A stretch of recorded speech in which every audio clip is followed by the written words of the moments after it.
In the grim darkness of the far future there is only war.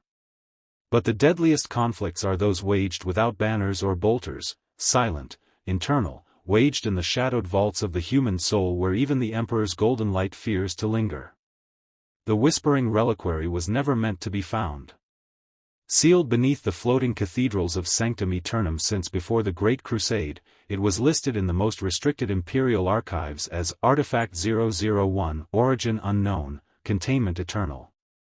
Officially, it held a fragment of the Emperor's own finger, a holy relic to inspire endless pilgrimages.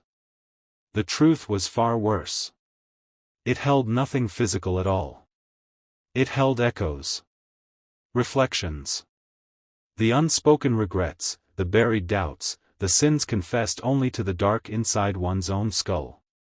And on the day the vault cracked open, those echoes began to speak. Inquisitor Elara Voss had spent her life burning secrets. She had purged 17 worlds, executed thousands who carried forbidden knowledge, and silenced her own questions with the litany of duty until they became little more than background static. She was 43 standard years old by birth records, but the weight of her deeds made her feel ancient. Her black greatcoat was stiff with dried blood from a dozen purges. Her Inferno pistol never left her side. Her faith was a weapon she wielded without mercy, mostly against herself. The astropathic message arrived like a blade between the ribs. Sanctum Aeternum. Vault 001 breached. Pilgrims confessing sins without prompting. Smiles on faces wet with tears. The dead speak in living voices. Inquisitor, come quickly. Do not bring mercy. The transmission ended in a cascade of overlapping whispers that sounded almost like weeping. Elara did not hesitate. Hesitation was doubt, and doubt was heresy. She assembled her kill team aboard the strike cruiser Penitent's Lament and gave the order to translate in system. The team was small, chosen for silence and certainty. Canoness Preceptor Seraphine of the Order of the Ebon Chalice stood like a pillar of black ceramite and unyielding belief. Her power sword hung at her hip, its hilt engraved with the names of every sister lost to flame or blade. She had burned heretics and innocents alike when the Emperor's will demanded it. She never questioned the necessity. Or so she claimed. Dominus Vex Theta 9 was almost entirely machine now. Only his left eye remained organic, pale blue, perpetually weeping from an infection he refused to acknowledge. His mechadendrites twitched in binary prayers to the Omnisia, but lately those prayers had begun to stutter, as though the machine spirit sensed something amiss in the data streams of his own mind. Sergeant Merrick of the Cadian 88th Remnant had survived the fall of Cadia by being too stubborn to die. His left arm was augmetic, whirring softly with every movement. His eyes were the eyes of a man who had seen his world crack open and kept walking anyway. He spoke little. He prayed less.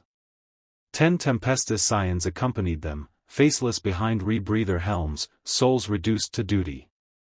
And in the deepest shadow of the teleportarium alcove crouched the Everzer-designated Silence, a red-armored engine of rage chained and muzzled until the moment of release. They materialized on the grand concourse of eternal supplication. The marble was warm beneath their boots, fever-hot, as though the planet itself had a temperature. Pilgrims moved in slow, perfect processions, white robes spotless, faces turned upward in devotion. But something was wrong with their expressions. Every single one smiled, a wide, fixed rictus that split the lips and showed too many teeth, while tears streamed endlessly down their cheeks. They did not sob.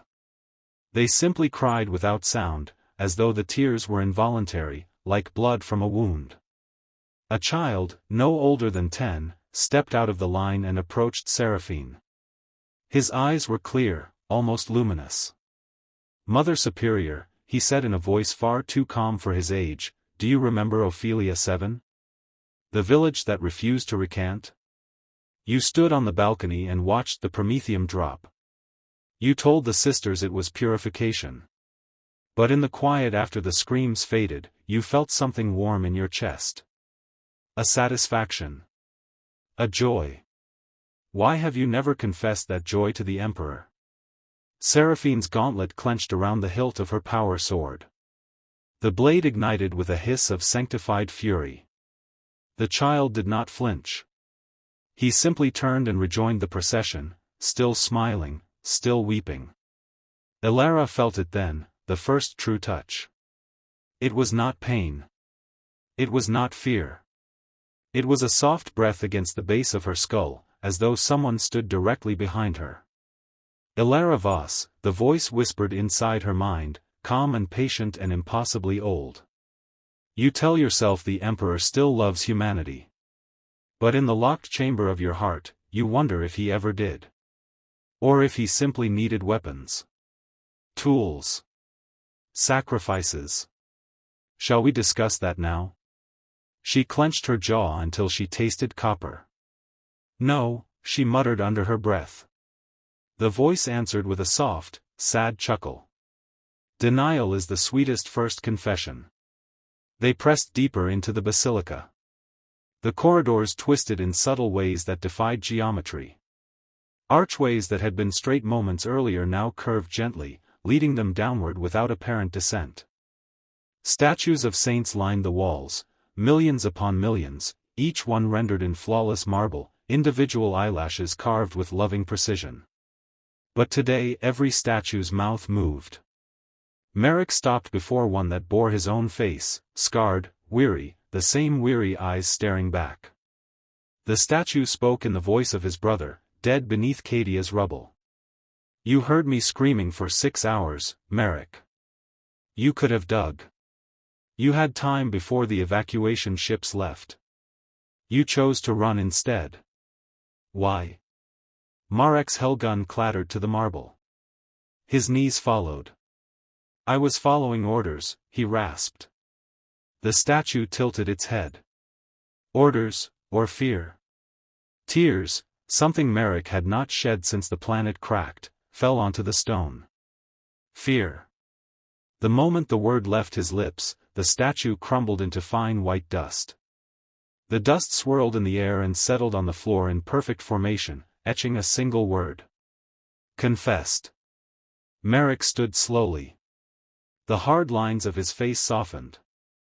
The same terrible smile the pilgrims wore spread across his lips. He turned to the nearest scion and whispered, Brother, do you remember the wounded man on Vorath? You told yourself he was already gone. But you heard him beg for water. Why didn't you go back? The scion froze. His hellgun trembled. Then he began to answer in a low, broken voice. Elara grabbed Marek's collar. Fight it. Merrick looked at her with something like pity. There is nothing to fight, Inquisitor. Only truth. She struck him across the face with her gauntlet. He staggered but did not lose the smile. The group was already fracturing. They reached the sealed vault door after what felt like hours, though the cron read only 40 minutes. The adamantium portal was covered in moving script, not High Gothic, not binaric, but fragments of every language each team member had ever spoken or heard. The letters shifted and reformed as they watched. Vex Theta 9 scanned it with trembling mechadendrites. The script rewrites itself based on our neural patterns. It is, reading us. Learning us. Seraphine raised her inferno pistol. Then we stop it from reading further. The door slid open without command. Inside, the chamber was vast, a cathedral within the cathedral. Golden light poured from no visible source, bathing everything in a warm, unforgiving glow. In the center floated the reliquary, a coffin of pure oromite, 6 meters long, its surface etched with scenes from the Emperor's life before the heresy. But the etchings moved. They replayed moments not as history recorded them, but as they might have felt to the man who lived them, loneliness in the thunder of unification wars, exhaustion on the eve of the Webway project, doubt when he looked upon his sons and saw the fractures already forming. The coffin pulsed gently, like a heartbeat. And it spoke. Not aloud at first. To each of them separately, inside the bone cage of the skull. To Seraphine, You burned villages and called it purification. But some nights you wake tasting smoke and smiling. To vex Theta 9, you sacrificed your own kin to ascend in the cult Mechanicus. You told the Muggos it was necessary progress. You still hear her voice asking why. To Merrick, you left your brother to die because survival mattered more than loyalty. You have never forgiven yourself. You never will. To Elara, you have killed in my name for decades. But you no longer believe I am listening. You no longer believe I care. Shall we test that belief now? Elara stepped forward. Her Inferno pistol rose. Show yourself. The reliquary unfolded like a flower of light. Golden panels slid aside without sound. Inside lay no relic. No bone. No finger. Only darkness. And in the darkness, a single eye, golden, ancient, tired, opened and looked directly at her. Hello, Elara. Welcome home. The reliquary's golden panels closed again with the soft sigh of ancient machinery coming to rest. The eye vanished, but its gaze lingered inside Elara's mind like smoke that refused to dissipate. The chamber remained silent for several long moments, too silent, as though the air itself had decided to hold its breath. Then the whispers began in earnest. Not one voice. Not 10. Hundreds. Thousands. Layered upon one another until they became a low, constant tide that pressed against the eardrums and seeped into the marrow. They spoke in every tongue the team had ever known, Low Gothic, High Gothic, the Benheric cant of the Mechanicus, the ritual dialects of the Sororitas, even fragments of Cadia's lost dialect that Merrick had not heard since childhood. Seraphine was the first to react visibly. Her power sword trembled in her grip. She took a single step backward, then another, until her back met the chamber wall. Her lips moved, forming silent denials, but the whispers found their way past them anyway. You told the Canoness Superior you felt nothing when the pyre was lit, one voice said, soft, feminine, almost maternal. But you lingered afterward. You watched the flames until they died. You breathed the smoke like incense. Why did it taste like victory? Seraphine's eyes widened. She raised her free hand to her ear as though she could physically block the sound. Emperor preserve me, she whispered. Emperor protect me from. From yourself, another voice interrupted, this one deeper, colder, male. You have asked for protection from heretics, from xenos, from demons. Never once have you asked for protection from the part of you that enjoys the burning. The Canoness dropped to one knee. Her armor clanked against the marble. For the first time in decades, the unyielding pillar of faith wavered. Vex Theta 9 fared no better. His mechadendrites froze mid-gesture. One by one they began to twitch erratically, as though receiving conflicting commands. His vox grill emitted a burst of static that resolved into a child's voice, high, frightened, unmistakably human. Father, it said, why did you sign the requisition form? They told you I would be repurposed for the betterment of the forge. You knew what that meant. You signed anyway. The tech priest's organic eye flooded with tears. He reached up with a trembling manipulator and tried to cover it, as though blindness could silence memory. Error, emotional corruption detected, purge protocols initiating. But no purge came. Instead more voices joined the first, sisters, cousins, distant kin he had long ago erased from his personal data vaults. Each one asked the same question in a different tone, why? Merrick simply stood motionless, staring at the reliquary. The smile never left his face, but now tears tracked down his cheeks in perfect symmetry with the pilgrims outside. He began to speak, not to the team, but to the empty air. I should have dug, he murmured. I had the entrenching tool. I had time. I heard him call my name until his voice gave out. I told myself the evacuation was priority.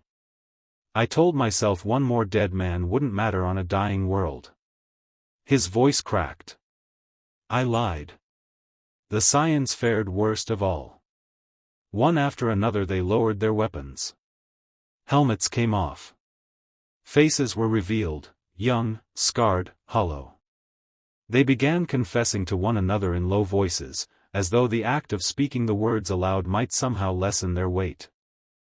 I took rations from the dying squad on Nexus Prime. I reported my sergeant for cowardice because I wanted his promotion. I left my sister behind when the hive fell. I told her I'd come back. I never did. Each confession seemed to feed the reliquary. Its surface rippled like liquid gold. The etched scenes of the Emperor's life grew sharper, more vivid. In one panel he stood alone on a balcony overlooking Terra's hives, shoulders bowed. In another he knelt beside a dying warrior, hand pressed to the man's brow, expression unreadable. And in a third, barely visible unless one looked directly at it, he looked upward, toward something unseen, lips parted as though asking a question no one had ever recorded.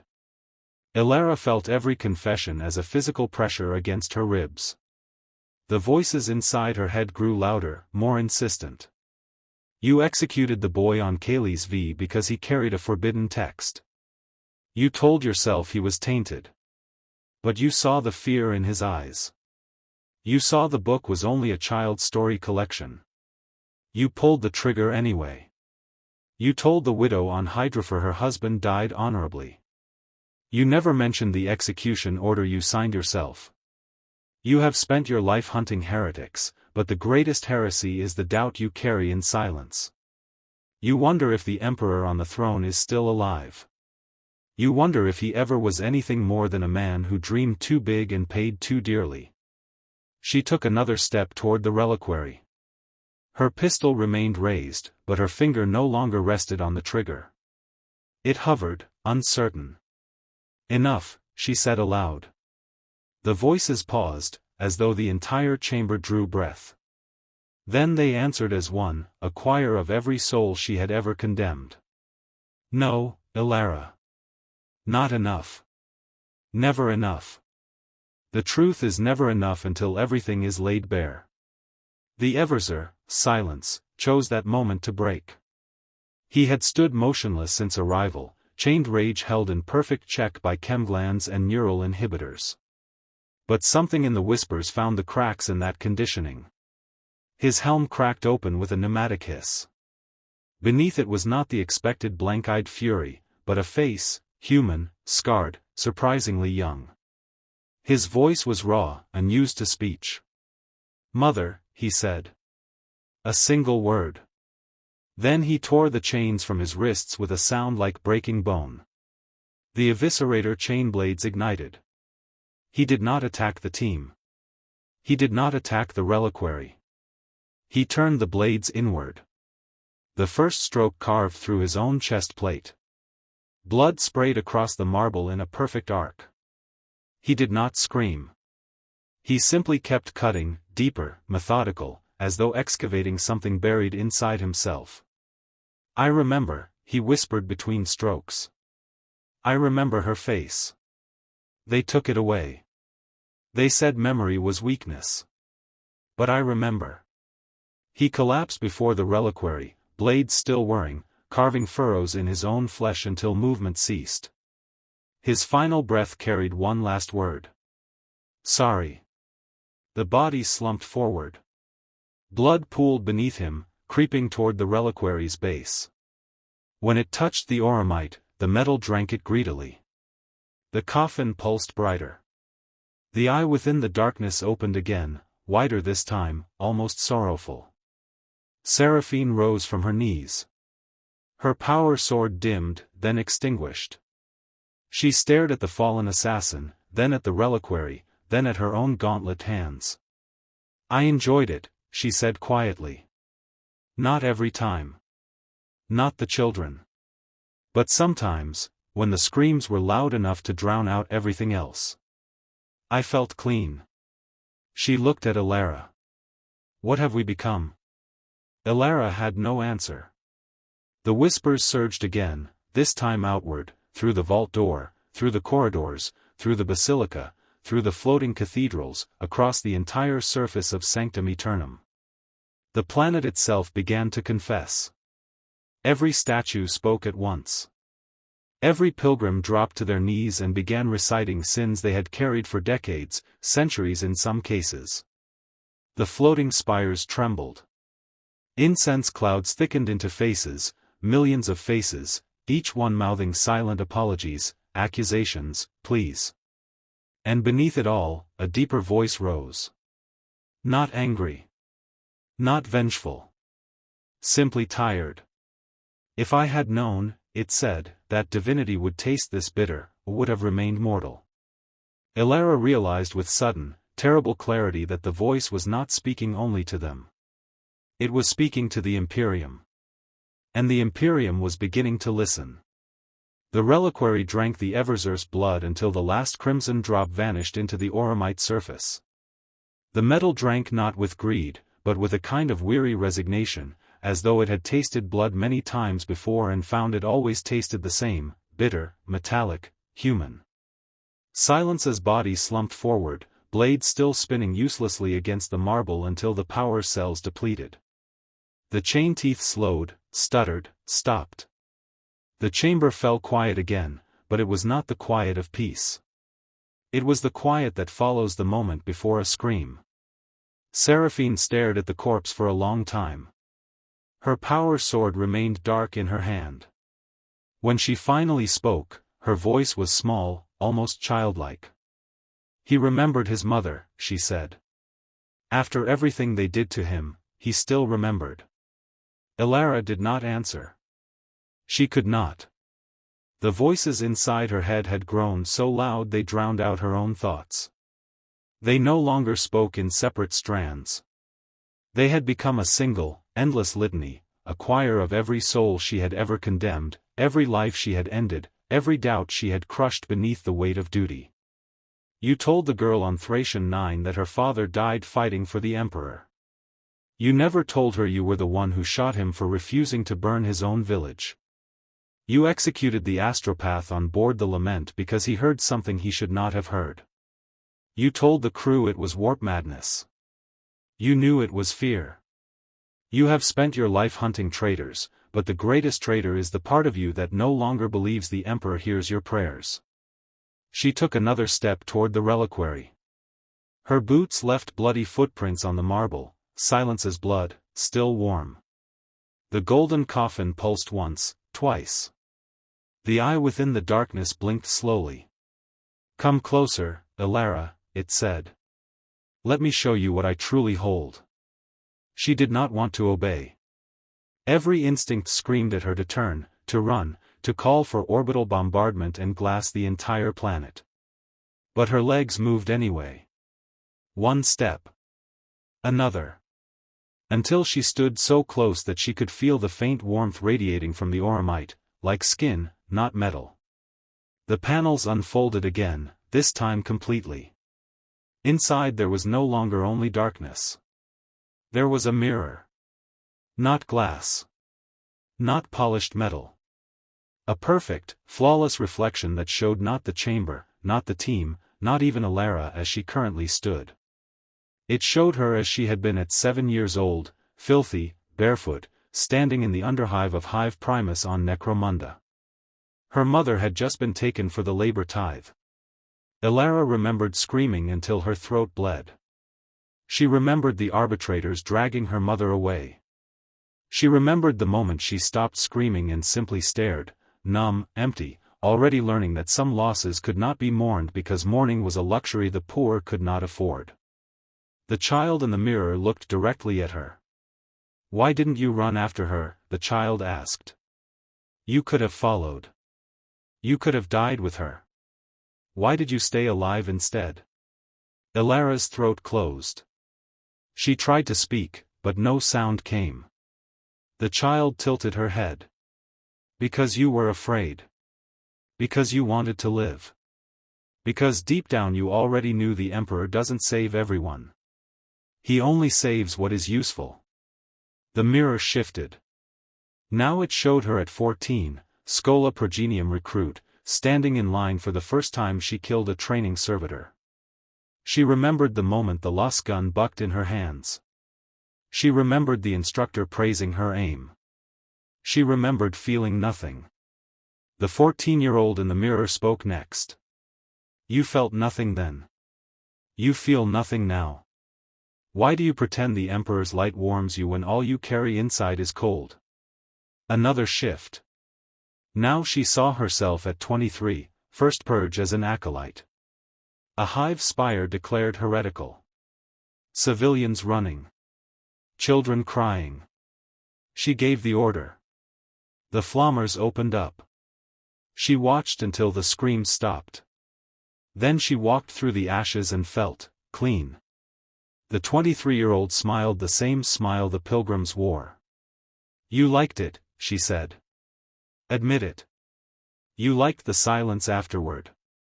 Elara shook her head violently. No.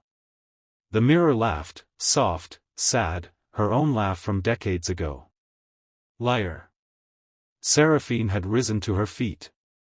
She staggered forward until she stood beside Elara. The canoness stared into the mirror and saw her own childhood, not on a shrine world, but on a feral planet where faith was taught with whips and fire.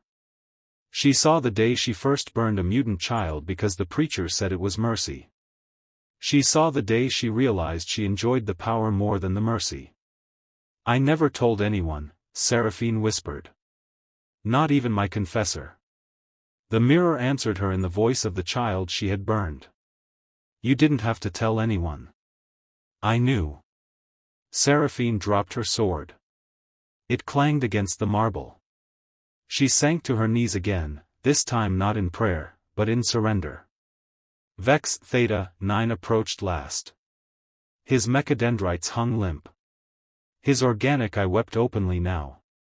When he looked into the mirror, he saw not a child, but a woman, his daughter, before the lobotomy, before the servitor conversion, before he signed the order that turned her into a tool for the forge. She looked at him with the same blue eye he still carried. Father, she said, you told me the Omnicia would make me perfect. You lied. Vex Theta 9 reached out with a manipulator. It trembled. I thought it was necessary. The daughter in the mirror smiled sadly. Necessary for who? The tech priest collapsed. His vox grill emitted a long, keening binary wail that dissolved into human sobbing. He tore at his own chassis, ripping plates free, exposing sparking cables and wet meat. He did not stop until his hands were red with lubricant and blood. Merrick remained standing, but he no longer smiled. The smile had cracked. Beneath it was something raw, something human. I should have dug, he repeated. Over and over. I should have dug. He walked to the mirror last. When he looked into it, he saw not himself as a child, but himself on Cadia, kneeling beside the rubble, listening to his brother's voice grow weaker, then silent. The reflection reached out through the mirror and placed a hand on Marek's cheek. You can still say sorry, the reflection whispered. Marek's knees buckled. He pressed his forehead to the auramite surface. I'm sorry, he said. The word echoed through the chamber. The reliquary shuddered. Then the whispers changed. They were no longer personal. They were planetary. Every statue on Sanctum Aeternum began to speak at once. Every pilgrim fell to their knees and confessed in perfect unison. The floating cathedrals trembled. The incense clouds coalesced into faces, billions of faces, each one mouthing the same litany of guilt. The Imperium's guilt. The Emperor's guilt. The mirror in the reliquary widened until it filled the entire inner surface of the coffin. Now it showed not individuals, but the throne room on Holy Terra. The golden throne. The skeletal figure wired to it. The cables. The life support. The silence. And for the first time, the figure moved. The Emperor turned his head, slowly, painfully, and looked directly out of the mirror. His eyes were not angry. They were tired. My children, he said, voice like distant thunder wrapped in sorrow, "I never wanted to be a god. I wanted to save you from the dark. But I failed. And every time you kill in my name, I feel that failure again. Tell me, was it worth it?" Elara stared into those eyes. She felt every death she had caused. Every world she had burned. Every child she had told the Emperor protects while knowing full well that sometimes he did not. She felt the weight of 10,000 years of humanity's faith pressing down on one tired man who had never asked to be worshipped. And for the first time in her life, she spoke the truth she had buried deepest. "No," she said. "It wasn't." The reliquary screamed. Not in rage. In release. Golden light erupted from every seam, every panel, every etched scene. The mirror shattered, not into glass, but into motes of light that drifted upward like dying embers. The voices stopped. All of them. At once. The planet went silent. Then it began to burn, not with promethium or plasma, but with white, cleansing fire that consumed guilt instead of flesh. Elara fell to her knees beside Seraphine, beside Vex Theta 9, beside Merrick. They did not speak. They simply waited for the end. But the end did not come for them. When the light faded, Sanctum Aeternum was ash floating in orbit. The floating cathedrals had collapsed into dust. The pilgrims were gone. The statues were gone. The reliquary was gone. Only 4 survivors remained, Elara, Seraphine, Vex Theta 9, and Merrick, standing on a single remaining platform of cracked marble drifting in the void. An inquisitorial relief fleet arrived 12 days later. They found the 4 of them sitting in silence, staring at the stars. Elara held a single shard of auramite in her palm. It was cold now. Silent. She never spoke of what she had seen. But she carved one sentence into the wall of her cell on Nemesis Tessera before they mind-wiped her. The Emperor once whispered his doubt to the galaxy. Now the galaxy whispers back. And sometimes, on quiet nights, lone guards stationed near the deepest vaults swear they hear a faint, golden hum. Asking their names. Asking their secrets. Asking the one question no one is allowed to answer. Was it worth it? The relief fleet arrived in silence, no triumphant fanfares, no choral hymns broadcast across the Vox. Just 12 warships sliding out of the warp like ghosts, their auspex arrays sweeping the ash cloud that had once been Sanctum Aeternum. The flagship, the inquisitorial cruiser Absolution's Blade, locked onto the single drifting marble platform with tractor beams and pulled the 4 survivors aboard under heavy guard. Elara Voss was the first to be separated. They stripped her of weapons, rosette, and greatcoat. They scanned her for warp taint, for xenos infection, for any sign that the reliquary had left something living inside her skull. The medici found nothing. No corruption. No mutation. Only exhaustion so deep her heart rate refused to rise above 40 beats per minute. She sat in the interrogation cell for 3 days without speaking. When they finally asked what had happened on the surface, she looked at the interrogator with eyes that seemed older than the Emperor himself and said only one sentence. It was never a relic. It was a mirror. They mind-wiped her anyway. Standard procedure. But the wipe never took. Every time the psychers reached into her memory, they found the same golden eye staring back at them, calm and patient, asking the same question the Emperor had asked through the mirror. Was it worth it? The shard she had carried in her palm was taken to the deepest vault of the Absolution's Blade. It was placed inside a null-field containment chamber, triple-locked, warded with every hexagram the Ordo Hereticus possessed. 3 tech priests were assigned to study it. Within 6 hours all 3 had carved their own names into their foreheads with lost scalpel and begun confessing sins they had never spoken aloud since the day they took their oaths. The ship's captain ordered the shard ejected into the warp. It refused to leave the chamber. Instead it began to hum, a low, golden note that vibrated through the adamantium bulkheads and into the bones of every soul aboard. One by one the crew started remembering things they had buried. A gunner remembered selling his sister to hive slavers for extra rations. An astropath remembered the first time he had lied to his choir master about a vision that foretold the Emperor's death. A young midshipman remembered the night he had pushed his friend out of an airlock because there was only one promotion slot left. By the 7th day the Absolution's blade went dark. Vox logs recorded only whispering. When the rest of the fleet boarded, they found the entire crew kneeling in perfect rows, smiling, tears streaming, each one reciting their life's hidden ledger to empty air. The shard was gone. But the whispering had already left the ship. It rode the astropathic choirs like a virus. It slipped into the warp itself and spread along every conduit of the Imperium's soul. On distant shrine worlds, cardinals woke screaming confessions that emptied cathedrals overnight. On forge worlds, entire manufactorums ground to a halt as tech priests tore out their own implants and begged forgiveness from machine spirits that answered in the Emperor's tired voice. On hive planets, billions stopped working, stopped fighting, stopped praying. They simply sat down and began telling each other the truths they had carried since birth. In the Segmentum Ultima, a company of ultramarines on campaign against the Tau received a single transmission from their chapter master on Macridge. The message contained no orders. It contained only a question. Brother Captain, did you truly believe the Codex was enough, or did you keep it because it spared you from thinking? The captain set down his bolter and stared at the stars for 3 hours.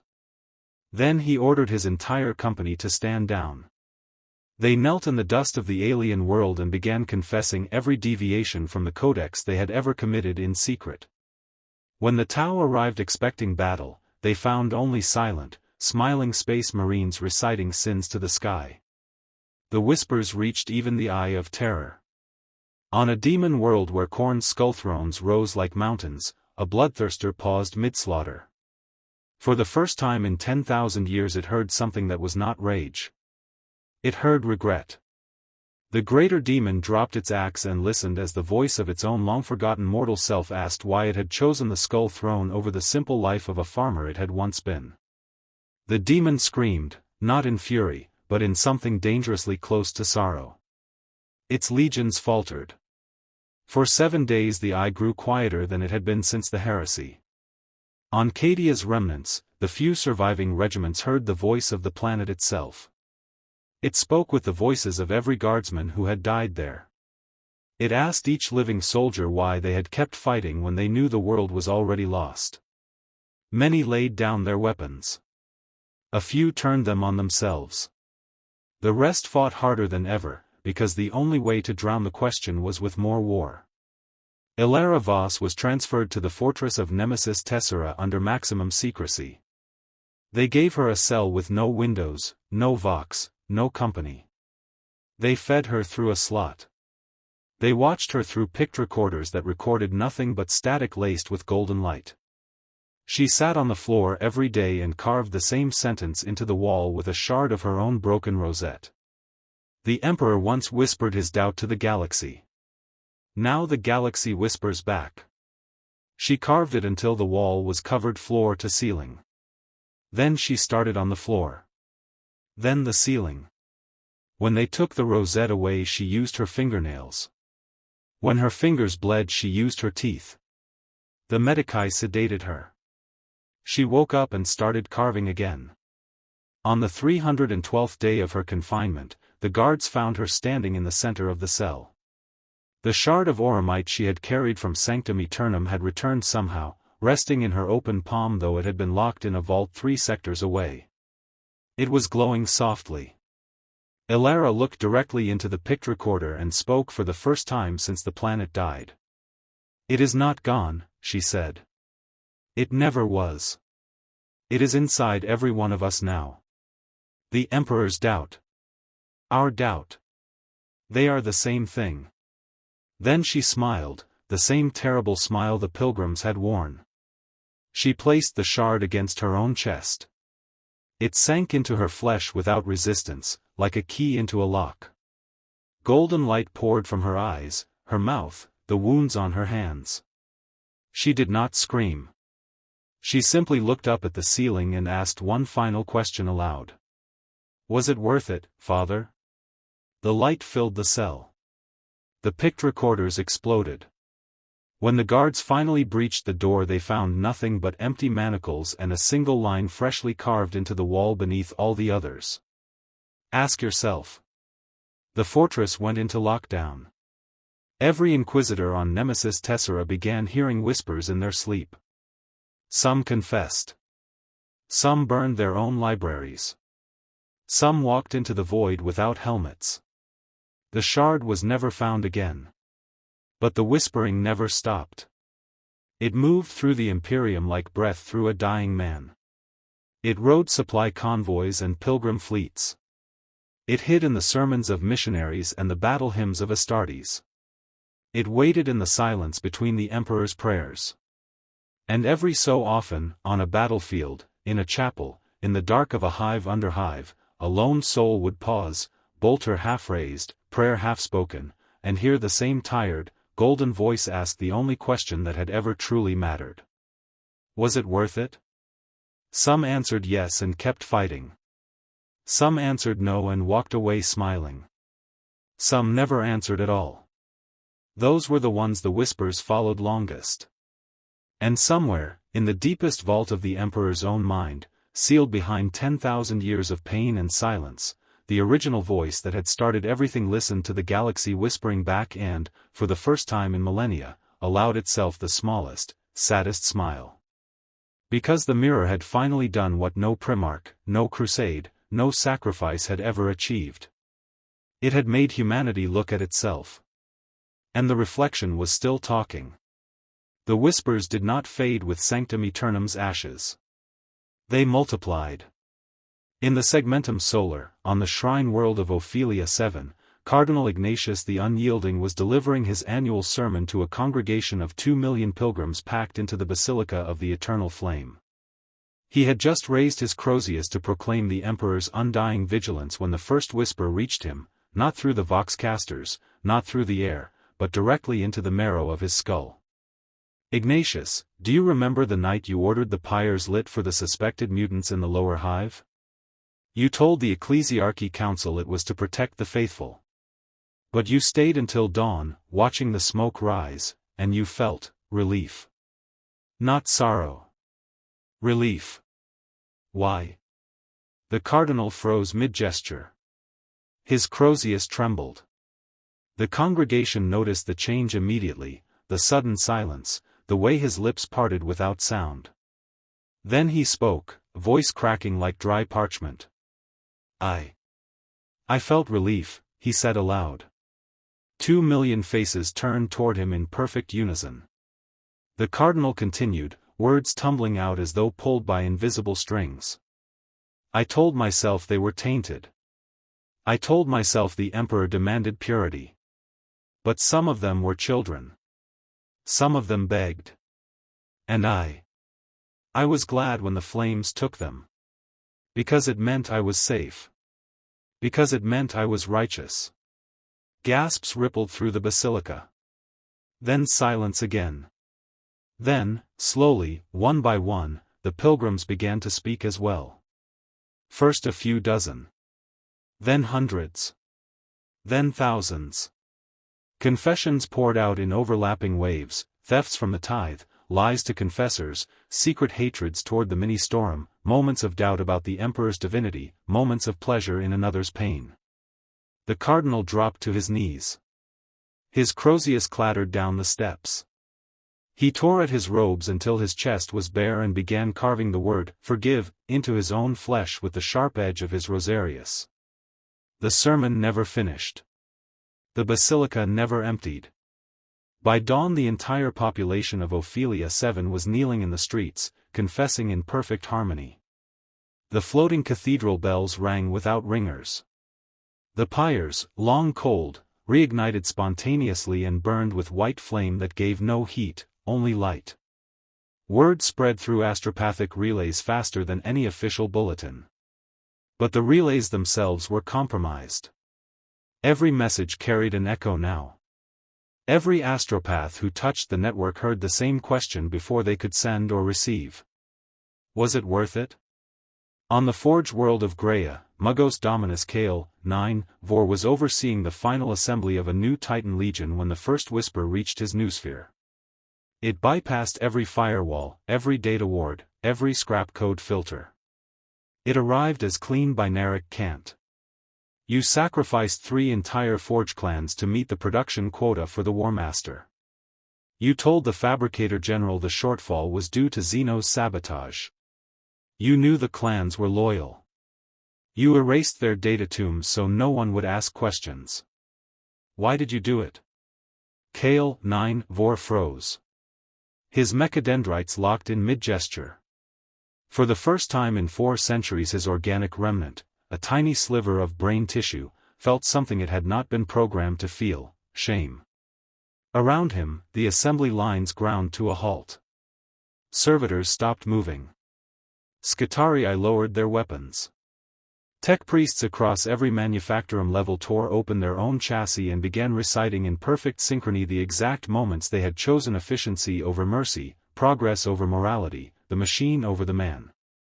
The Titan being assembled, a warlord class named Imperius Justice, reached critical power-up sequence. But instead of the usual machine spirit roar, its voxcasters emitted a single, calm sentence in the Emperor's own reconstructed voice. I never asked to be a god of war. The Titan knelt. Its reactor dimmed voluntarily. It never rose again. In the Segmentum Tempestus, the Grey Knight strike cruiser Purge Eternal was mid-translation through the warp when Brother Captain Aldrich received the whisper in his sanctum. He had just finished the rite of purification after destroying a demon incursion on the world of Calyx Prime. The voice was not demonic. It was worse. Aldrich, you purged the entire population of Calyx Prime because one child showed signs of latent psyker ability. You told your brothers it was to prevent corruption. But you saw the child smile at you before the incinerators opened. You saw innocence. And you gave the order anyway. Why? The brother captain set down his Nemesis Force sword. He removed his helm. For the first time since induction, tears tracked down his cheeks.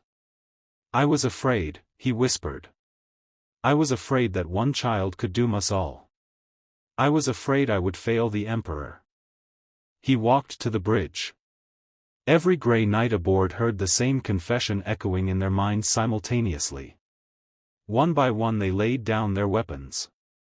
They knelt in the corridors, in the teleportarium, in the reclusium. They confessed every world they had burned, every innocent they had condemned, every moment they had chosen certainty over compassion.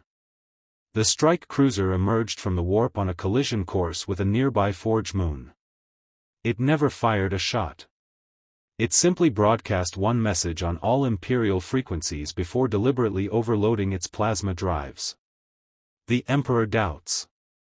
So do we. Forgive us. The moon survived. The Grey Knights did not. Across the galaxy the pattern repeated. On Armageddon, Commissar Yarrick, long thought dead, emerged from the ruins of Hive Hellsreach and began walking among the survivors. He carried no bolt pistol, no power claw. He simply sat among the wounded and listened as they confessed every act of cowardice, every betrayal, every moment they had hated him for forcing them to keep fighting. He confessed in return. I hated you all, he said quietly. I hated that you made me a symbol. I hated that I had to be unbreakable so you could be brave. I hated that the Emperor never spoke to me once in all these years. The orcs, strangely, did not attack. Even their bellowing whack seemed quieter that day. On the far side of the galaxy, in the Ghoul Stars, a lone Black Templar Crusade fleet received the whisper while purging a Necron tomb world.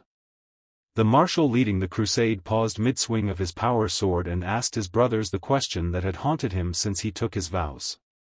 Do we fight because we believe, or because we are afraid to stop? The Templars lowered their blades. They knelt amid the Necron wreckage. They confessed their zeal had sometimes been anger in disguise, their faith sometimes fear wearing armor. The Necrons, those that still functioned, did not press the attack. They simply watched.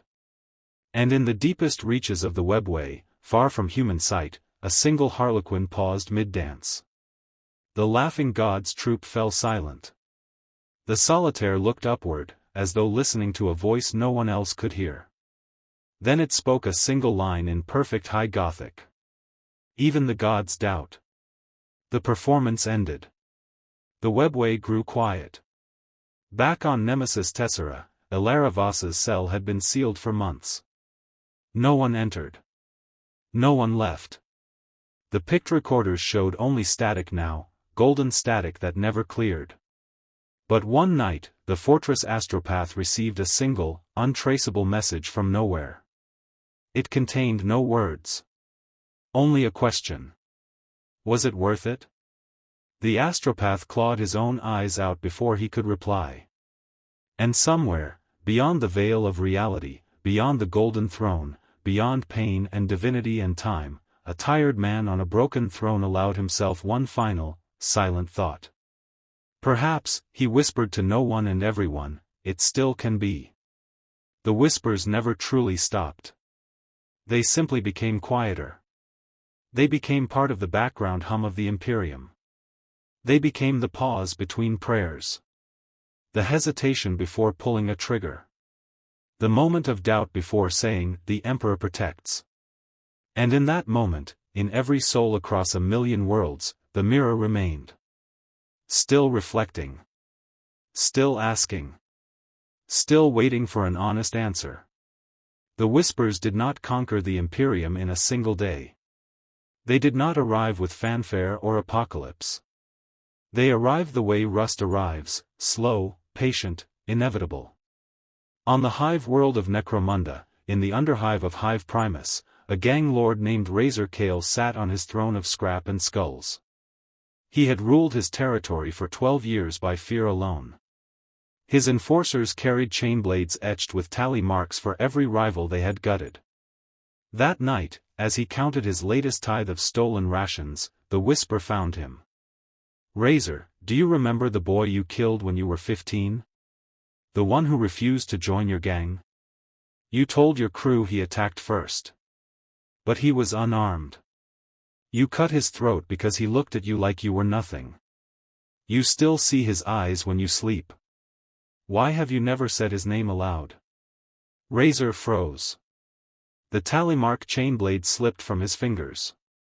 His lieutenants looked up, confused. He opened his mouth to bark an order, and instead spoke the boy's name. "Jorin," he said. His name was Jorin. The room went still. Then one lieutenant spoke. Then another. Within an hour the entire gang was confessing, beatings they had given for no reason, rapes they had committed in dark corridors, children they had sold to slavers for extra ammo. Razor listened without interrupting. When the last man finished, he stood, walked to the center of the chamber, and placed his chainblade across his own throat. "I'm done ruling through fear," he said quietly. "Fear was all I had left." He drew the blade across. Blood sprayed in a wide arc. No one stopped him. No one mourned. They simply sat in silence, listening to the quiet that followed. The next day the underhive gangs began to dissolve. Not through war. Through truth. Leaders stepped down. Territories were abandoned. For the first time in centuries, people walked the lower levels without weapons drawn, not because they were safe, but because they were too tired to pretend anymore. Word of the change spread upward through the hive spires. Nobles in their spire palaces began hearing the whispers too. Wives confessed affairs. Husbands confessed embezzlement. Children confessed hatred toward parents who had sold them into service contracts. Entire noble houses emptied overnight. Some committed mass suicide. Others simply walked into the lower hives and never returned. The Arbite's precincts filled with people turning themselves in, not for crimes they had been caught committing, but for crimes they had hidden for decades. Arbite's judges found themselves confessing in turn. The law broke under its own weight. By the end of the month, Necromunda had become the quietest hive world in Imperial records. No riots. No gang wars. Just millions of souls sitting in the dark, whispering their sins to one another like a prayer that had no answer. On the ocean world of Nereus, the Adepta Sororita's convent of the Order of the Sacred Rose stood on a cliff overlooking a sea that never stopped raging. Canoness Superior Lyriel had led her sisters through 7 crusades without faltering. Her faith was armor thicker than power plate. The whisper came during evening prayer. Lyriel, you remember the day you ordered Sister Mara executed for questioning a battle order? You told the order she had been tainted by doubt. But she was right. The order was reckless. You killed her to protect your own pride. You still wear the rosarius she gave you. Why have you never taken it off? Lyriel's voice faltered mid-hymn. The sisters noticed immediately. She lowered her head. When she spoke again, it was not the voice of command. I killed her because I was afraid she was right, she said. I was afraid the Emperor might not be guiding every decision I made. I was afraid I was alone. The convent fell silent. Then every sister began to speak. Confessions of pride. Of zeal that had become cruelty. Of moments when they had hated the very people they were sworn to protect. Sister Mara's name was spoken again and again, like a wound finally being cleaned. Lyriel removed her rosarius. She placed it on the altar. Then she walked to the cliff edge and looked down at the crashing waves. I'm sorry, Mara, she whispered. She did not jump. Instead she turned back to her sisters and said, we have spent too long pretending we are flawless. The Emperor does not demand perfection. He demands honesty. The convent did not disband. But it changed. The sisters ceased their endless purges of suspected heresy among the coastal villages. Instead they walked among the fishermen and listened. They heard stories of hunger, of loss, of quiet despair. And for the first time, they did not judge. They simply sat and shared their own pain. The Order of the Sacred Rose became something new that day, not softer, but more human. In the Segmentum Obscurus, the Space Wolves' great company of Ragnar Blackmane was hunting a warband of word-bearers on the demon-tainted world of Virax Reach. The rout had cornered the traitors in a ruined cathedral when the whisper reached them. Ragnar, you remember the day you executed your own blood brother for refusing to burn a civilian settlement? You told the Wolf Lord he had been corrupted. But he had not. He simply believed mercy was still possible. You killed him because you could not bear the thought that mercy might be right. Why did you choose rage over doubt? Ragnar halted mid-stride. His frost blade lowered. His pack brothers felt the same question echo in their minds. One by one they stopped. The word-bearers, expecting a slaughter, hesitated as well. Ragnar removed his helm. His eyes were wet. I killed him because I was afraid, he growled. Afraid that if mercy existed, then everything we have done since the heresy was a lie. He turned to his pack. I am sorry, brothers. For every time I led you into slaughter when there might have been another way. The Space Wolves knelt. Not to the Emperor. Not to Russ. To each other. The word-bearers watched in stunned silence. Then one of them, their dark apostle, lowered his crozius. We were all lied to, he said quietly. By different gods. By the same doubt. No bolter was fired that day. The battle ended without blood. The two forces simply sat among the ruins and spoke, traitor and loyalist, demon worshipper and son of Russ, sharing the same question. Was it worth it? Neither side had an answer. But for the first time in 10,000 years, they stopped pretending they did. The Imperium did not collapse. It fractured in slow motion. Some worlds burned themselves clean in orgies of confession and suicide. Others fell silent, their populations sitting in vast cathedrals or hive plazas, whispering truths until the administratum could no longer collect tithes or muster regiments. Some chapters of Space Marines withdrew from the front lines entirely, retreating to their fortress monasteries to meditate on the question that had been asked of them. Others fought harder, drowning the whisper in noise, bolter fire, battle cries, endless war. The Inquisition fractured worst of all. Radical and Puritan alike heard the same voice. Some declared the whispers heresy and began new purges. Others declared them revelation and burned their own libraries. A few simply vanished, walking into the void with no destination, no explanation, only the need to be alone with their truth. And through it all, the shard of Oromite moved. It appeared in the hands of a dying guardsman on a forgotten front line. It rested on the altar of a convent that had gone dark. It was found clutched in the fist of a space marine who had taken his own life in his cell. It never stayed in one place long.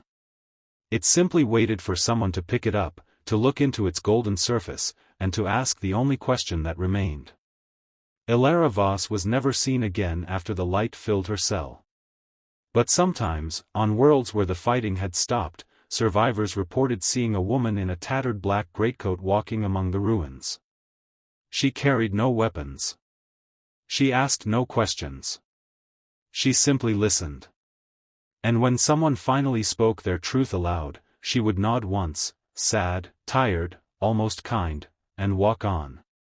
The Imperium endured. But it was no longer the same Imperium. It was quieter now.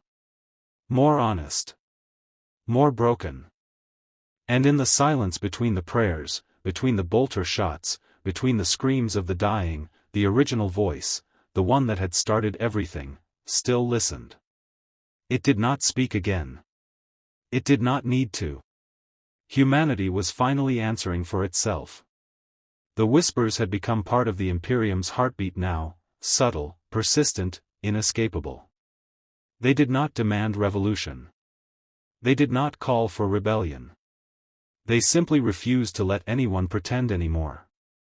On the death world of Katakan, where survival had always been the only creed, a veteran sergeant named Vrak sat beside a campfire with what remained of his platoon. They had just repelled another orc wave. The jungle floor was still steaming with spore mist and blood. Normally they would have laughed, drunk Rekaf laced with rotgut, boasted about kills. That night no one spoke at first. Then Vrax broke the silence.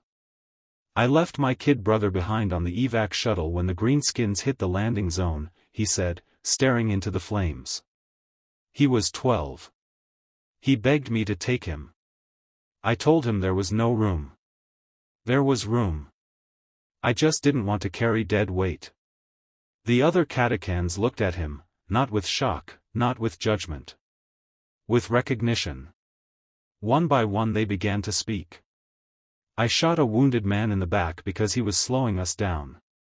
I took the last ration pack from a dying trooper and told myself he wouldn't have made it anyway.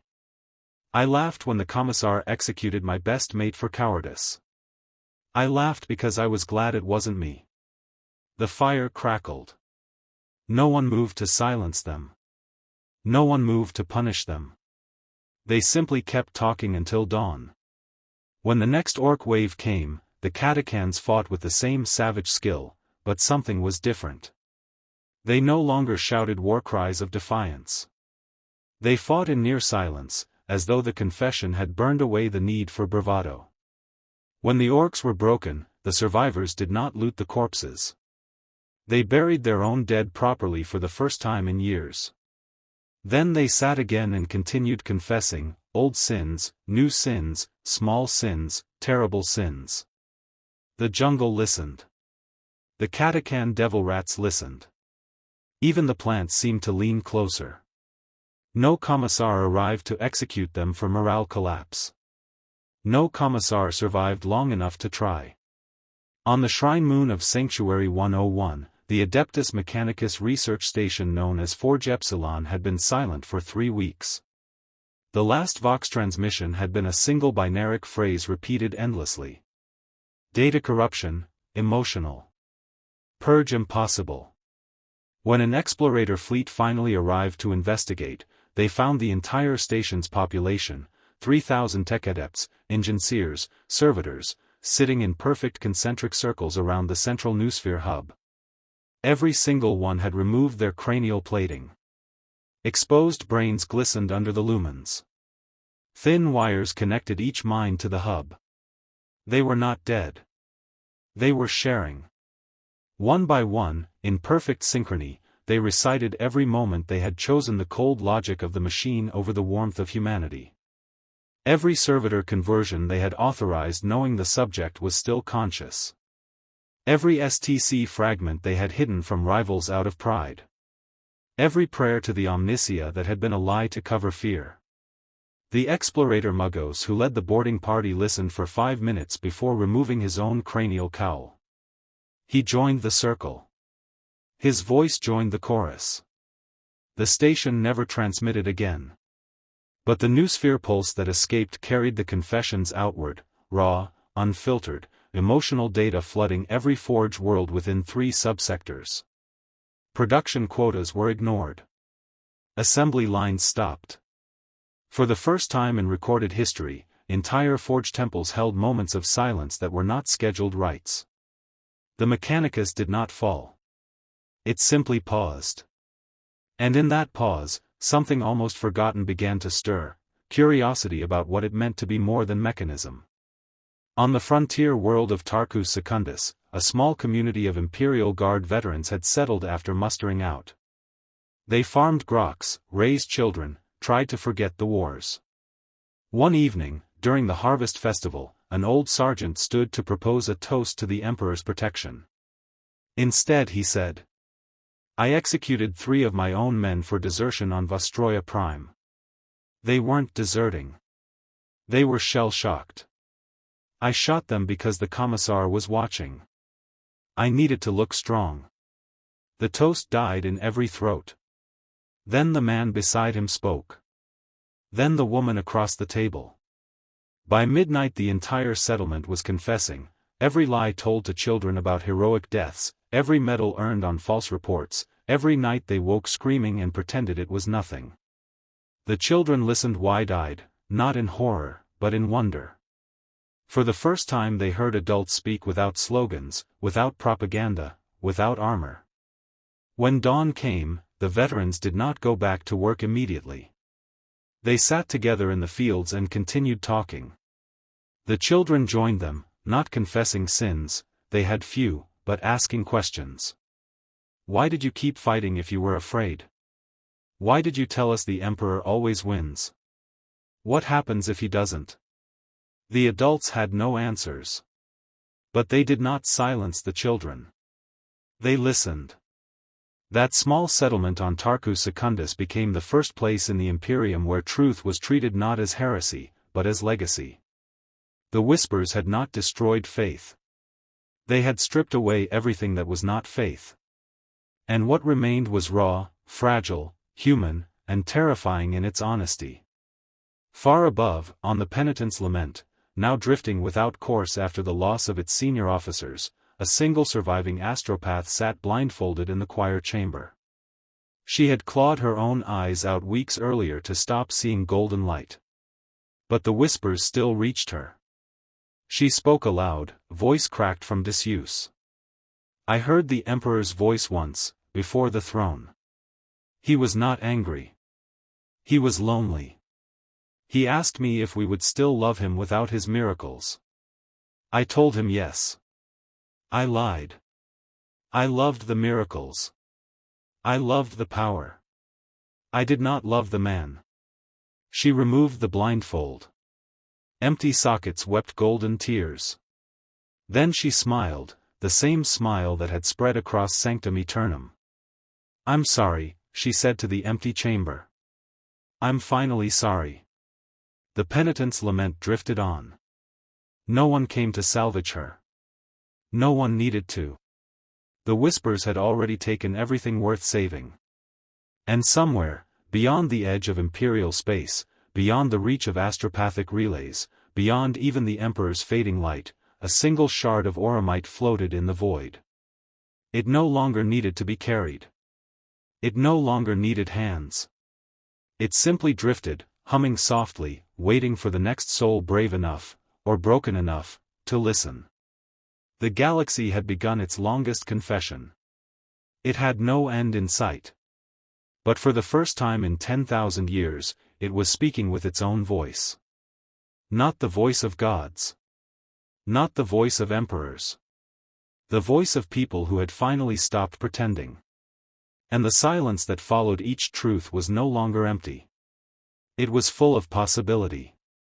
The whispers had woven themselves so deeply into the Imperium's fabric that entire generations began to grow up hearing them from birth, not as something foreign or terrifying, but as background truth, like the hum of a hive spire's ventilation or the distant thunder of artillery on a frontier world. On the agri-world of Verdun Prime, children born after Sanctum Aeternum's fall were the first to show the change most clearly. They did not play at being space marines or sisters of battle the way earlier generations had. Instead they sat in circles in the wheat fields and spoke quietly to one another about things adults had once beaten them for mentioning: fear, uncertainty, the nights they cried because the stars felt too big and cold. A girl named Lyra, 9 years old, hair the color of ripe grain, sat with her friends one evening as the sun bled red across the horizon. "I'm afraid the Emperor isn't really watching," she said simply. Her friends did not gasp. They did not run to tell a parent or a preacher. One boy, Terran, nodded. "Me too. Sometimes when I pray I feel like I'm talking to an empty room." A third child, Mira, hugged her knees. "My father says the whispers are a test. But I think they're just sad. Like someone very old is lonely." They sat in silence after that. No one corrected them. No one punished them. The adults nearby, harvesting the last rows, heard every word and said nothing. Many of them had already confessed their own doubts years earlier. The field simply kept growing, indifferent to theology. When the local mini-storm preacher arrived the next week for the quarterly sermon, he found the village square empty. The families were in the fields, sitting together, talking.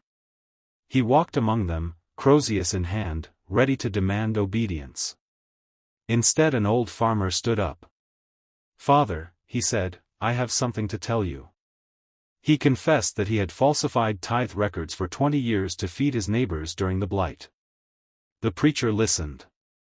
When the farmer finished, the preacher lowered his crozius. "I took bribes from the tithe collectors," the preacher said in return. "I told myself it was for the upkeep of the chapel. It wasn't." The sermon never happened. Instead the preacher sat down among them. By nightfall half the village was confessing, the other half listening. No one burned anyone. No one called for the Arbites.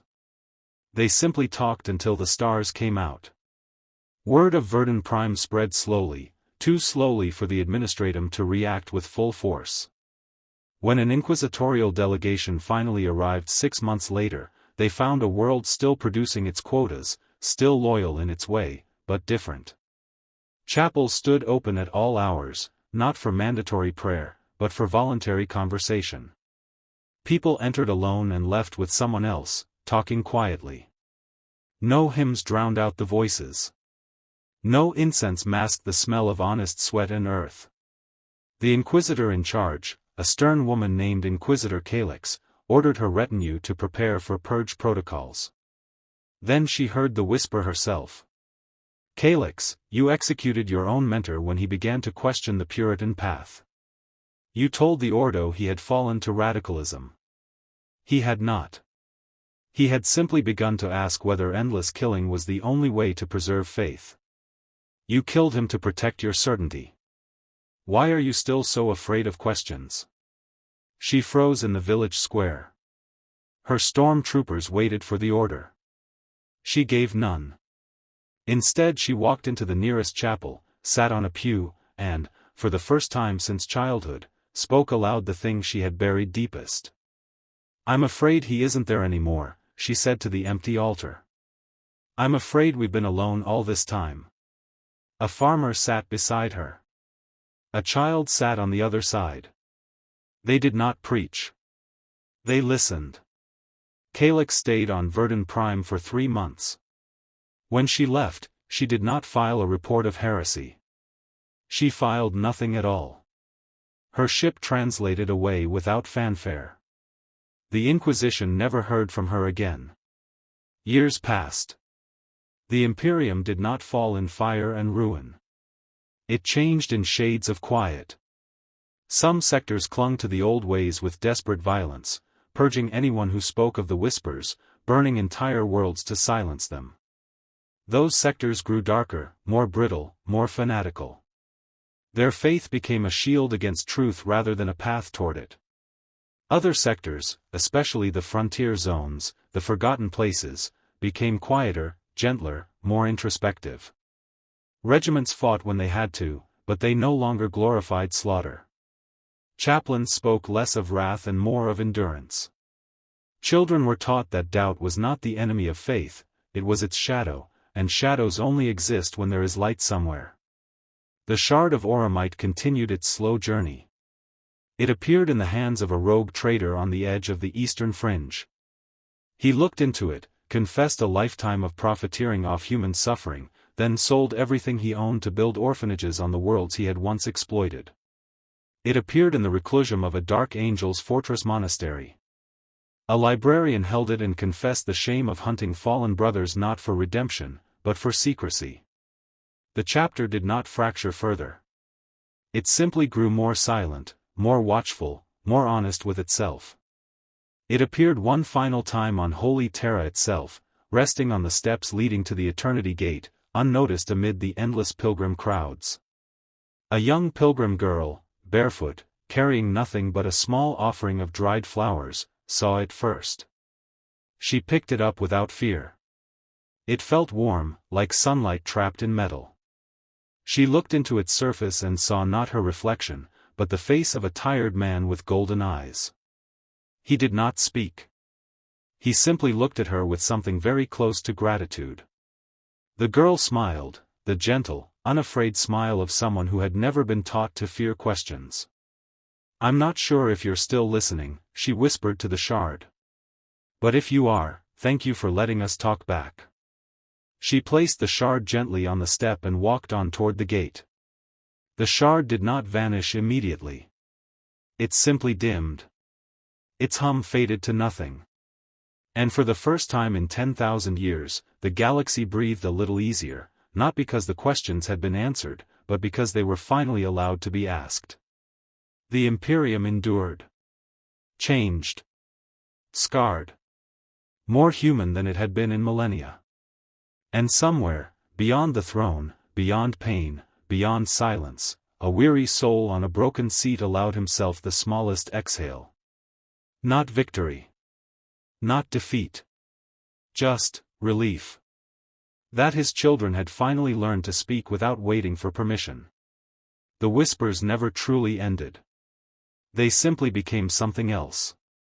They became conscience. They became memory. They became the quiet space where truth could live without being burned. And in that space, humanity, flawed, broken, doubting, beautiful, kept going. One honest confession at a time. The Imperium's transformation unfolded not as a single cataclysm, but as 1,000 quiet fractures spreading like frost across adamantium. Decades passed after the shard faded on Terra's steps. Children who had grown up hearing the Whispers as naturally as lullabies reached adulthood. They became guardsmen, sisters, tech adepts, commissars, even aspirants to the Adeptus Astartes. They carried no memory of a time before the questions. Doubt was not rebellion to them, it was simply part of breathing.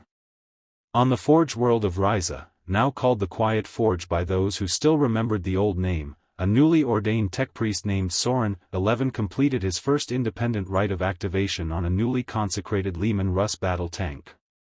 The machine spirit had been fractious during testing, growling through the noosphere, refusing full synchronization. Soren placed his hand on the hull and spoke the traditional binaric litany. Then, unscripted, he added something new. "I confess," he said in Gothic rather than cant, "that I fear the machine more than I love it. I fear that if I fail you, I prove I am unworthy of flesh and steel alike."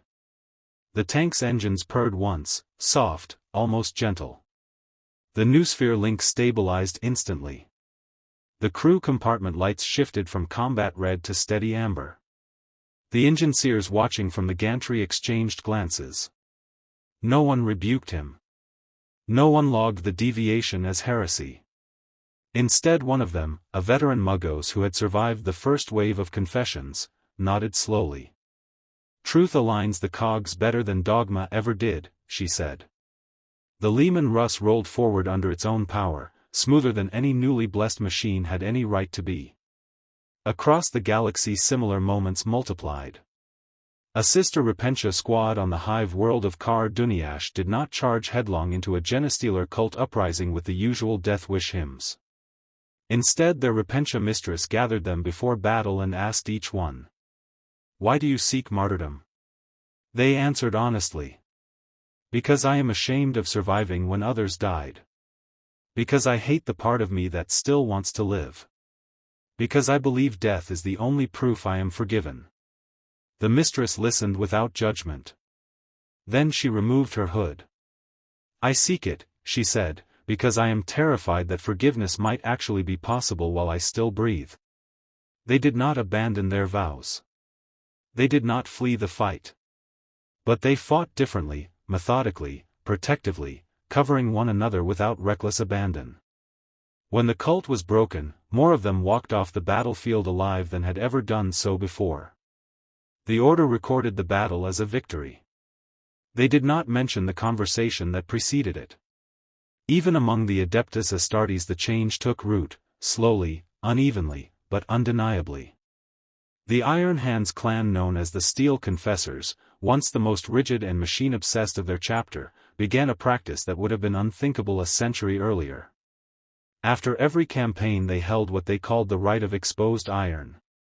In the heart of their forge temple, each battle brother removed a single piece of his bionics, not to repair or upgrade, but to speak aloud the moment he had chosen metal over flesh, logic over loyalty, certainty over compassion. One sergeant, his left arm a claw of blackened adamantium, spoke while the others listened in silence. "This arm replaced the one I lost saving a civilian evacuation on Helios 9. I told myself the civilians were expendable. I lied. I saved them because I remembered my mother's face when the tithe takers came for my younger siblings. I have hated this arm ever since, not because it is machine, but because it reminds me I could have been more human if I had tried." The chapter master did not interrupt. When the sergeant finished, the master removed his own helm and spoke in turn. "I replaced my hearts because I believed weakness of flesh was the enemy. I was wrong. Weakness of spirit is the true corrosion." No one applauded. No one wrote the words in a chronicle. They simply returned the pieces to their places and continued maintenance as though nothing had changed. But everything had. The Black Templars, long the most zealous, the most unforgiving, did not embrace the Whispers easily. Many crusades declared them demonic influence and redoubled their purges. Yet even among them cracks appeared. A sword brethren named Conrad, serving aboard the Eternal Crusader, began carving names into his armor, not the names of the slain, but the names of those he had condemned without question. One night in the reclusium he knelt before the reliquary of a fallen brother and confessed aloud. "I killed you for questioning the chapter's path. You said endless crusade might one day become endless murder. I reported you. I watched them execute you. I believed I was protecting purity. I was protecting my own certainty." He did not remove the armor afterward. He wore the names like wounds that would never heal. His crusade brothers did not cast him out. They simply began carving their own names beside his. The crusade fleet never slowed. But it fought with a heavier silence than before. And on Terra, still the beating heart of a wounded empire, the pilgrims continued to flow through the Eternity Gate. Fewer now carried banners and icons. More carried small offerings of paper on which they had written single sentences. Confessions. Apologies. Questions. They left them at the steps, weighted with stones so the wind would not take them. No one collected them. No one read them aloud. Yet the wind did carry them sometimes, fluttering past the golden statues, past the Adeptus Custodes who stood unmoving as ever. The Custodes never spoke of the Whispers. But more than one golden-armored giant had been seen, when they thought no one watched, touching the parchment scraps with a gentleness that should have been impossible for warriors forged to be weapons. One custodian, standing vigil at the gate for the 350th year of his duty, finally lowered his guardian spear and read a single crumpled note left by a child. It read, "If you're tired, that's okay. We're tired too. But we're still here." The custodian stood motionless for a long time. Then he folded the paper carefully and placed it inside his armor, against the place where a human heart would have been. He did not speak of it. He did not need to. The Emperor had never required words. Only endurance. And in the long silence of the throne room, where machines hissed and golden light flickered, something shifted. Not dramatically. Not measurably. But the life support cables pulsed once, softly, almost imperceptibly, like a sigh held for 10,000 years finally being released. The Whispers had not healed the Imperium. They had not answered the great questions. They had simply made it possible, for the first time since the dawn of the Age of Strife, for humanity to sit with its own reflection without immediately reaching for a weapon. And in that fragile, painful stillness, something new began to grow. Not certainty. Not dogma.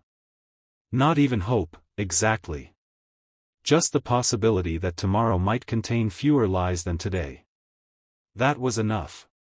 For now. It had to be. The centuries rolled on like slow tides across a cracked continent.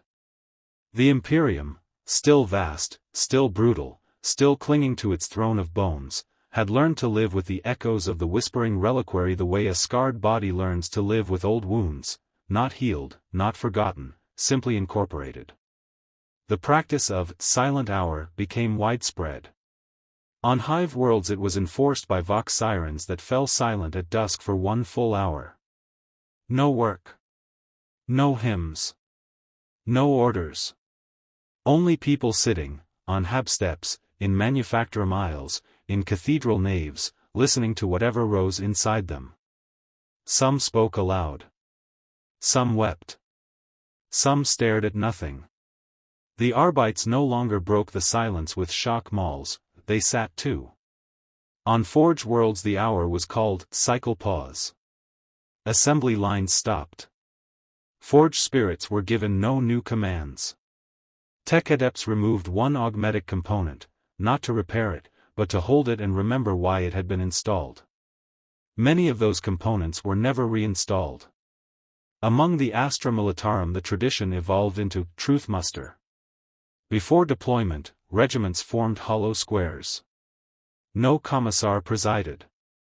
A single soldier stepped forward and spoke one honest sentence about fear, shame, regret, or doubt. Then the next. And the next.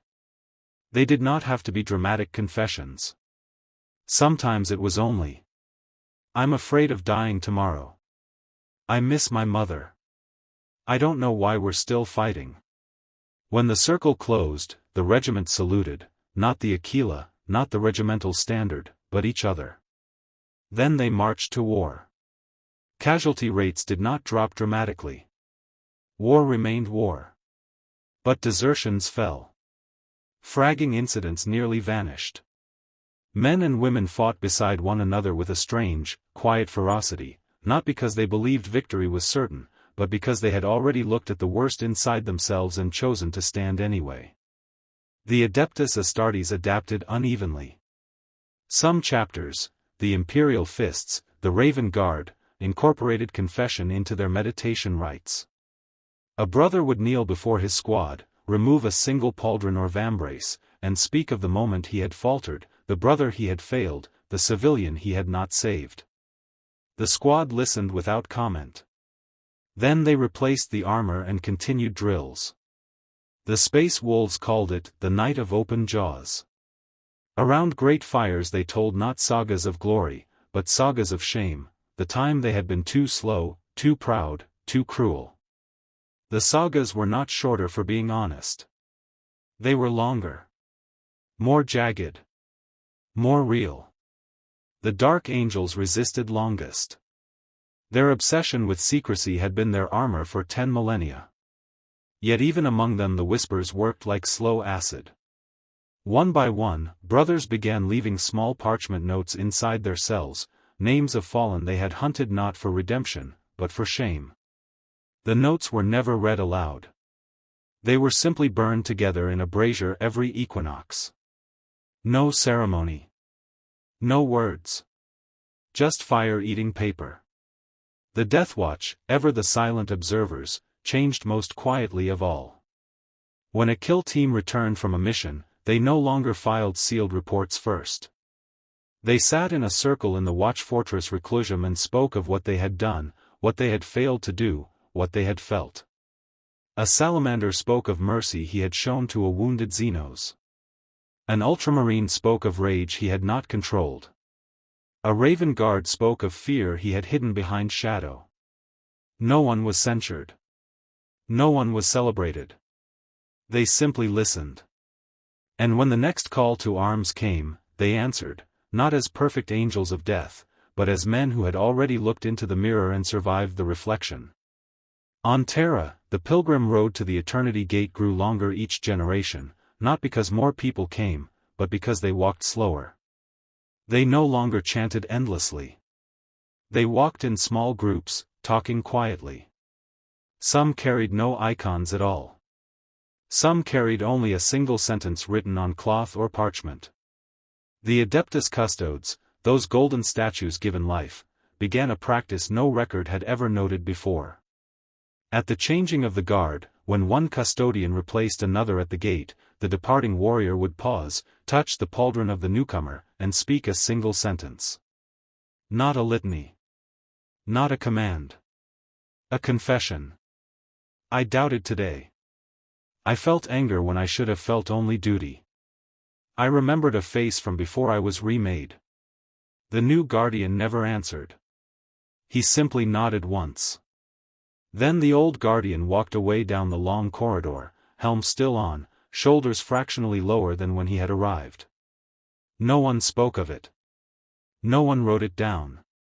But the practice continued, century after century, like a heartbeat no one dared acknowledge. And in the throne room itself, where no mortal had set foot in 10,000 years, the machines continued their endless labor. The life support cables still hissed. The golden light still flickered. The skeletal figure still sat unmoving. But if any soul could have looked past the wards, past the custodes, past the silence, they would have seen something impossible. A single tear, clear, human, impossibly small, had dried on the withered cheek long ago. It had fallen during the first century after the reliquary's awakening. No one had wiped it away. No one ever would. The Imperium endured. Not because it was perfect. Not because it was pure. Not because the Emperor had become a flawless god. It endured because, for the first time in its long, bloody history, enough of its people had looked into the mirror and decided that a flawed, doubting, wounded humanity was still worth defending. Not with blind faith. Not with lies. With something quieter. With truth. And in the spaces between every battle hymn, every bolt or shot, every whispered prayer, the original question still lingered. Was it worth it?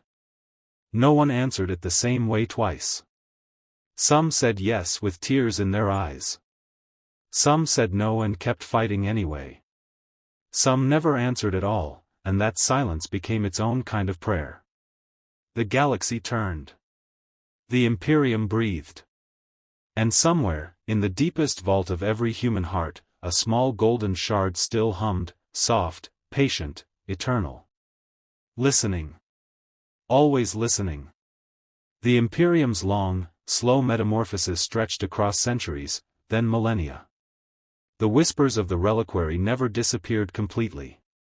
They became background radiation, present in every soul, every prayer, every moment of hesitation before a trigger was pulled or a litany recited. What began as psychological horror gradually solidified into something closer to cultural bedrock, a grim, unavoidable honesty that coexisted with the same fanaticism, the same brutality, the same endless war. 1. The Age of the Quiet Reckoning, M42.200, M42.600. Roughly 2 centuries after Sanctum Aeternum became ash, the Imperium entered what later chroniclers, those few who still dared to write unvarnished history, would call the Quiet Reckoning. Planets no longer burned wholesale at the first sign of deviant speech. Instead, inquisitors began to arrive with scribes rather than pyre teams. They sat in darkened chambers and listened. They recorded. They asked questions instead of immediately pronouncing sentence. On the hive world of Armageddon, rebuilt for the 3rd time after Gazkul's repeated visits, a new breed of commissar emerged. They were called listener commissars. Their black coats still carried the Aquila, but they carried no bolt pistol at parades. They carried small data slates. Before every execution order, they were required by new standing regulation, Inquisitorial Edict 912-42, to ask the condemned one question. Is there anything you wish to say before the Emperor? Most prisoners still died silent or defiant. But a growing number spoke. One trooper, sentenced for abandoning his post during an orc push, looked up at the listener commissar and said, "I ran because I saw my son's face in the smoke. He died on Cadia when I was 12. I never told anyone I still dream of him every night. I ran because I couldn't watch another child die." The commissar did not countersign the execution order immediately. He wrote the confession on his slate. Then he asked one more question. "Do you still wish to serve?" The trooper nodded once. The bolt shell never left the chamber. Instead, the man was returned to his regiment, with a black stripe painted across his left pauldron. The stripe meant, confessed and retained. Within a year, every regiment on Armageddon had soldiers wearing the mark. They fought no less fiercely. Some said they fought more fiercely, because they no longer had anything left to hide from themselves. Word of the stripe spread. Within 50 years it was common across a dozen sectors. The Sisters of Battle were slower to adapt. The Order's militant had always prized purity above all else. Yet even they could not remain untouched forever. In the convent sanctorum on Ophelia 7, rebuilt after the Cardinal's mass confession centuries earlier, a new order quietly coalesced, the Order of the Silent Chalice.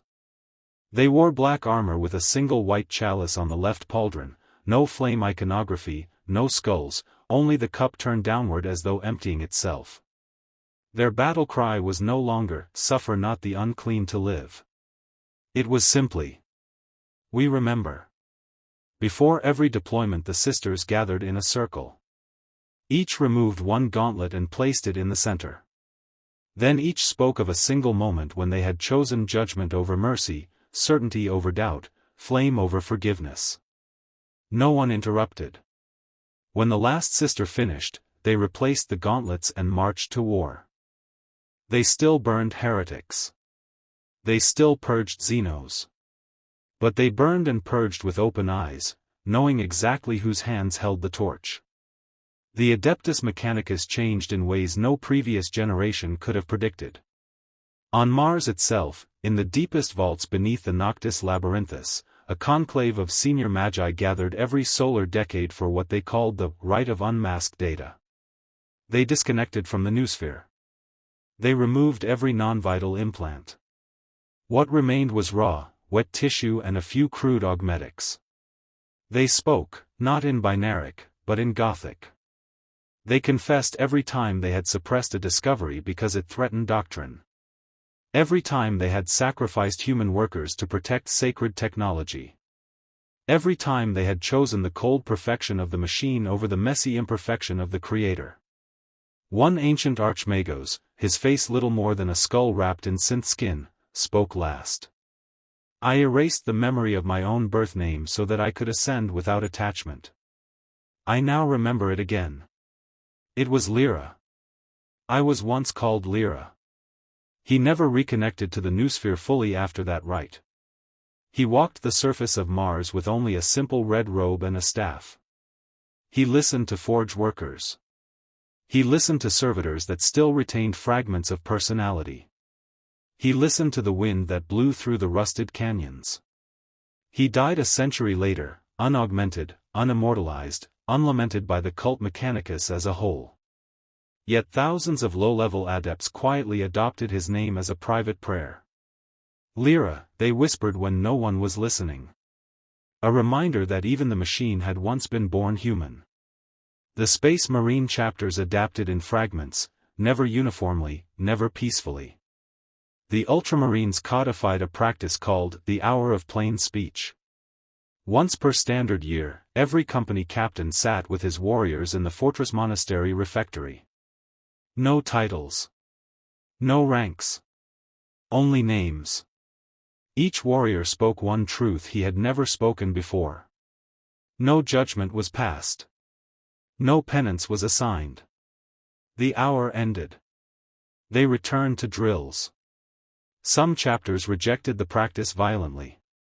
The Black Templars splintered twice over it, Puritan crusades declaring the rite heretical, others embracing it as the only way to keep fighting without going mad.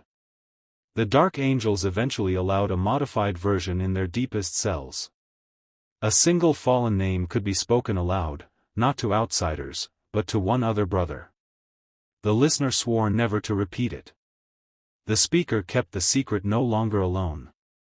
It was not absolution. It was merely company. Even the Grey Knights, most secretive of all, developed a ritual they never named.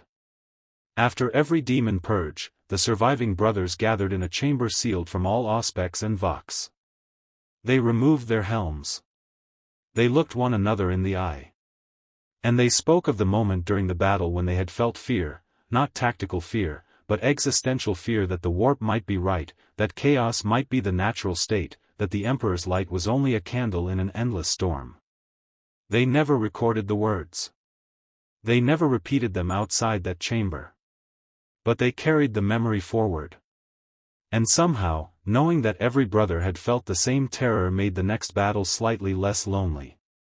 2. The Return of the Shard, M42.800, M42.900.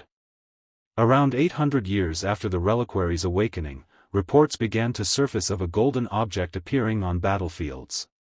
It was never large, always a palm-sized shard of auramite. It appeared in the hands of dying soldiers, on altars after massacres, inside the wreckage of destroyed tanks, resting on the chest of a fallen space marine. Wherever it appeared, the fighting paused. Not because of sorcery. Not because of compulsion. Simply because every combatant, loyalist, heretic, xenos, demon, suddenly felt the same question brush the inside of their skull. Was it worth it? Orcs stopped mid-chop a swing and stared at their own hands. Tau fire warriors lowered pulse rifles and looked at the humans they were about to kill. Chaos champions paused before sacrificing their last captive. Necron lords tilted their heads as though hearing a signal from 10,000 years ago. The pause never lasted long. War resumed. But every time the shard appeared, fewer combatants felt the same afterward. A Blood Angel sergeant found it clutched in his hand after a battle against a Word-Bearer's warband. He looked at the demon-possessed traitor he had just beheaded and, for the first time in his life, felt no triumph, only exhaustion. He carried the shard back to Baal. He placed it on the altar in the reclusium. He knelt and spoke aloud. I have killed so many that I forgot why I started. The shard glowed once, softly, then dimmed forever. It never reappeared in the same place twice. Some said it was the Emperor's last gift. Some said it was the reliquary's final joke. Most simply accepted that it existed, and kept fighting. 3. The Long Night of Doubt, M43.000, present. By the 43rd millennium the Imperium had become something unrecognizable to the historians of M41. It still fought endless war. Tyranids still devoured worlds. Orcs still ed. Chaos still poured from the eye. But the Imperium no longer pretended the war would ever end in total victory. Regimental banners no longer proclaimed "Only in death does duty end." Many now read simply, "We continue." Cathedrals no longer echoed with endless hymns of wrath. Many stood open at all hours for anyone who wished to sit and speak or sit and listen. The Emperor was still worshipped. The throne was still guarded. The Aquila still flew above every battlefield. But the worship had changed. It was less certain. Less loud. More personal. Children were no longer taught that doubt was sin. They were taught that doubt was the price of being alive. And in the deepest chamber on Terra, where no mortal had entered in 10,000 years, the figure on the throne remained. The machines still breathed for him. The golden light still flickered. The custodes still stood vigil. But if one could stand close enough, past every ward, past every oath, past every layer of pain, one might notice something that had not been there before. A second-tier track beside the first. Dried. Ancient. Human. The Emperor had never spoken again after the reliquary shattered. He did not need to. His children were finally answering the question he had carried alone for so long. Some days the answer was yes. Some days it was no. Most days it was simply, "We're still here." And that, in the end, was enough. The Imperium endured. Flawed. Doubting. Bleeding. Honest. And somewhere, in the quiet between every heartbeat, the original whisper still lingered. Not to torment. Not to punish. Simply to ask. Again. And again. And again. Was it worth it? No one had the final answer. But more and more souls were willing to live long enough to keep searching for one.